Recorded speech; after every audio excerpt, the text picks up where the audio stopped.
Bigfoot, monster Loch Ness, Chupacabra, Mothman, dan makhluk serupa lainnya disebut kriptid. Ilmu pengetahuan semu atau palsu yang mempelajari makhluk-makhluk ini adalah kriptozoologi. Tapi setiap tahun, ilmu pengetahuan yang sebenarnya membantah keberadaan makhluk-makhluk ini.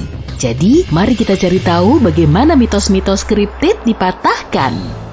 Kita mulai dengan salah satu kriptid yang paling terkenal, Yeti dan Bigfoot. Kedua makhluk ini hampir sama, tapi legenda tentang keduanya muncul di berbagai belahan dunia. Yeti adalah makhluk besar berbulu putih, cerita tentangnya muncul di Nepal beberapa ratus tahun yang lalu. Bigfoot adalah makhluk mitos dari Amerika Utara, khususnya Pasifik Barat Laut, dan legenda tentangnya muncul pada abad ke-20. Banyak orang percaya pada makhluk berbulu raksasa yang mirip dengan beruang dan primata sekaligus ini, tapi belum ada yang pernah menunjukkan bukti objektif bahwa makhluk ini benar-benar ada. Kamu bisa menemukan banyak foto jejak kaki yang diduga milik Bigfoot atau Yeti, tapi kebanyakan adalah tipuan. Orang-orang tidak hanya suka percaya pada cerita-cerita fantastis, tapi juga senang mengarangnya. Jadi untuk menciptakan jejak Bigfoot, orang membuat jejak kaki besar dari tanah liat yang mirip dengan kaki manusia. Sampel rambut dan DNA yang ditemukan di hutan di samping jejak kaki tersebut adalah buatan. Itu adalah rambut sintetis atau rambut rusa, banteng, dan beruang. Oh, kamu ingat video burem yang terkenal yang menampilkan Bigfoot itu? Mungkin video itu nyata dan gak diedit, tapi makhluk yang tertangkap kamera itu mungkin adalah seorang aktor yang mengenakan kostum gorila atau semacamnya. Di antara semua hewan, beruang hitam Amerika adalah kandidat yang sempurna untuk peran Bigfoot. Binatang raksasa ini diselimuti bulu dan bisa berdiri dengan kaki belakangnya. Tapi yang paling menarik adalah para ilmuwan telah menemukan pola antara laporan tentang Bigfoot dan populasi beruang hitam. Ternyata orang-orang melihat Bigfoot di tempat-tempat di mana banyak beruang hidup. Kisah serupa juga terjadi pada Yeti. Sekelompok ilmuwan mempelajari sampel rambut DNA yang kata orang-orang adalah milik Yeti. Mereka menemukan bahwa semua sampel tersebut adalah milik spesies beruang langka dan bahkan anjing. Penelitian ini mungkin mengecewakan para penggemar monster fantastis ini, tapi hal ini membuat para ilmuwan senang. Mereka mendapatkan informasi yang memberikan gambaran lebih rinci tentang evolusi beruang, tapi aku yakin akan ada lebih banyak lagi penampakan Bigfoot dan Yeti.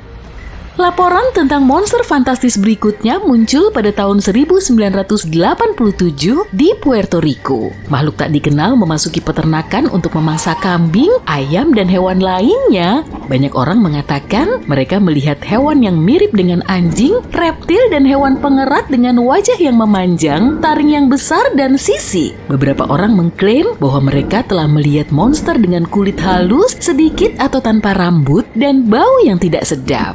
Bukan, itu bukan aku ya. Orang-orang menyebutnya Chupacabra. Setiap malam monster ini akan menyerang ternak dan para petani tidak bisa menangkapnya. Setidaknya itulah yang dikatakan di koran-koran. Itu ada benarnya. Para penduduk memang melihat makhluk menakutkan di lumbung, tapi apakah itu sesuatu yang fantastis? Seorang ilmuwan dari University of Michigan bisa memecahkan misteri Chupacabra. Dia mengatakan bahwa monster itu mungkin adalah anjing hutan biasa, lebih tepatnya beberapa ekor anjing hutan yang menderita kudis. Di Puerto Rico, kutu terbang ke hewan-hewan dan menyebabkan gatal. Karena rasa gatal ini, anjing hutan kehilangan rambutnya. Hal ini menjelaskan mengapa banyak orang melihat monster botak. Kegelapan, ketakutan akan hal yang tidak diketahui, dan imajinasi orang mengubah hewan yang ketakutan itu menjadi monster. Dengan kasus kutu yang parah, anjing hutan mulai mengeluarkan bau yang tidak sedap. Kulitnya kehilangan bulu dan menjadi lebih tebal. Akibatnya hewan itu berubah menjadi Chupacabra. Dia sudah lemah sehingga memilih mangsa yang lebih mudah untuk diburu, yaitu ternak. Makhluk ini muncul di tengah malam di hutan lebat Virginia Barat. Tampilannya seperti seseorang yang tinggi dengan sayap besar dan mata merah yang menyala. Kamu mungkin mengenalnya sebagai Mothman. Orang-orang pertama kali mendengarnya pada bulan November 1966. Di kota kecil Point Pleasant, dua orang anak muda sedang berjalan di hutan dan melihat monster yang mengerikan. Seorang pria besar dengan mata merah dan sayap sepanjang 3 meter. Mereka kabur dari hutan hutan dan segera menelpon sheriff. Setelah itu, polisi mulai menyisir hutan. Sebuah surat kabar lokal menulis artikel tentang monster misterius itu. Sejak saat itu, rumor tentang Mothman mulai menyebar ke seluruh negara bagian dan Amerika Serikat. Makhluk ini menjadi sepopuler Bigfoot dan monster Loch Ness. Orang-orang membuat festival untuk menghormati Mothman dan Hollywood membuat film horor tentangnya. Tapi tidak seperti kebanyakan kriptid lain, Mothman nggak punya foto atau video. Mitos dan legenda lah yang membuat makhluk ini tetap populer. Ngomong-ngomong, penduduk Point Pleasant diuntungkan karena kota mereka menjadi tempat yang menarik bagi para pecinta Mothman. Orang-orang menghasilkan banyak uang dengan menjual souvenir bergambar monster itu. Turis menghabiskan uang untuk hotel dan wisata yang berkontribusi pada pertumbuhan ekonomi. Apa gunanya menghancurkan semua mitos tentang Mothman jika itu menguntungkan? Tapi terlepas dari itu, legenda ini muncul begitu saja dan seorang pria bernama Jonathan Gitter memutuskan untuk mencari tahu asal-usulnya.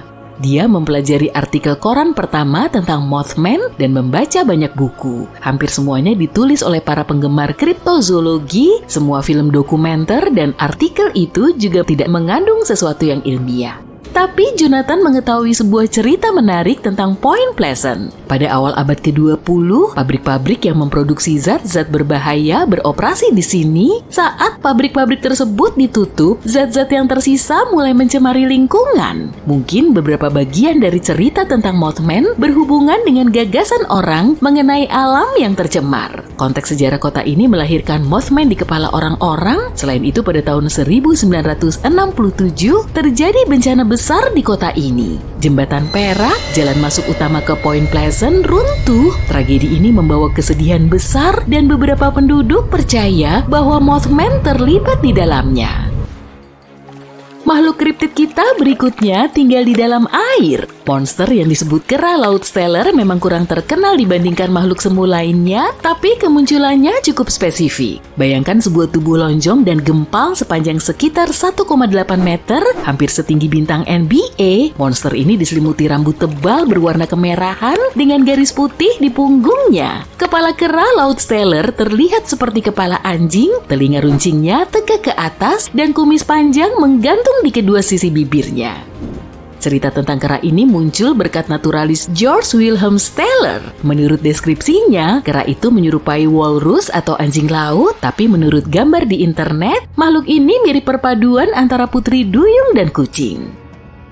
Seorang naturalis melihat makhluk ini selama ekspedisi besar utara dengan kapal Saint Peter pada tahun 1740-an. Dalam ekspedisi maritim ini, dia bertemu dengan banyak hewan termasuk kera laut dan mendeskripsikannya dalam buku hariannya. Dia adalah seorang naturalis terkenal, jadi banyak yang percaya akan keberadaan makhluk ini. Beberapa orang percaya bahwa yang digambarkan oleh sang naturalis adalah anjing laut. Orang lain berpikir kera laut itu adalah kapten kapal Saint Peter, Vitus Bering. Steller mengalami konflik dengan sang kapten, jadi dia bisa aja bercanda dengan menggambarkannya sebagai kera laut. Menurut beberapa catatan, Vitus Bering memiliki kumis panjang yang terkulai dan perut yang besar.